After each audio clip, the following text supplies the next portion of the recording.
The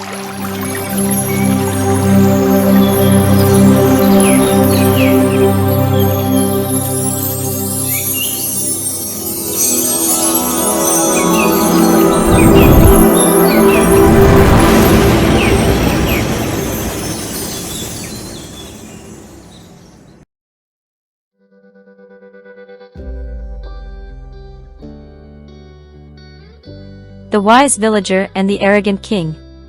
Dear children, today our story about the wise villager and the arrogant king.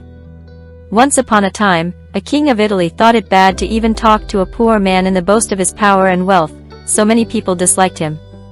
One day the king went hunting, he was chasing a deer, and suddenly his horse was out of control. King went away, all the servants and soldiers, all scattered, and the king was left alone. Meanwhile, a farmer grabbed the stirrup of the king's horse. His appearance was similar in physically and by face to that of the king. The difference was that his clothes and condition were like those of the poor villagers. He said to the king, "I have been coming to you for the last few days with my village problems. I cried and requested to meet you but returned as hungry and thirsty, and no one heard my cry and problem." Seeing the poor man in dirty clothes, the king went ahead saying that I do not talk to such people. The poor farmer still followed him, until the king reached a pond and dismounted. He took off his crown and clothes, put them aside, and went down to the pond to bathe. When the king bathed in the pond, the poor farmer put on the king's clothes and put the crown on his head and rode away on the king's horse. The peasant king had only gone a short distance when he was met by royal servants who politely greeted him as a king, and he went with them to the royal palace. The royal king came out after bathing in the pond and saw that there were no clothes, crown and horse. He was very scared, but what could happen now?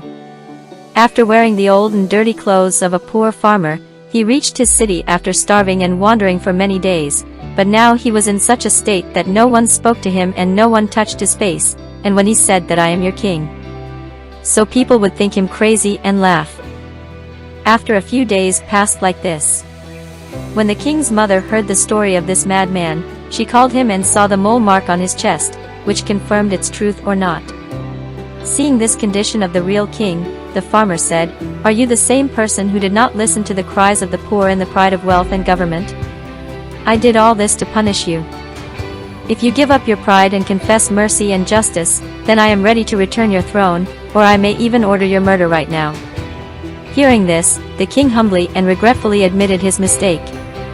The farmer returned the throne to him and went to his home, after which the king reformed himself, and in a few days the mention of his good name spread far and wide. Dear children, this story teaches us an important lesson: arrogance and pride are dangerous qualities. It is important to be humble and compassionate, especially towards those who are less fortunate.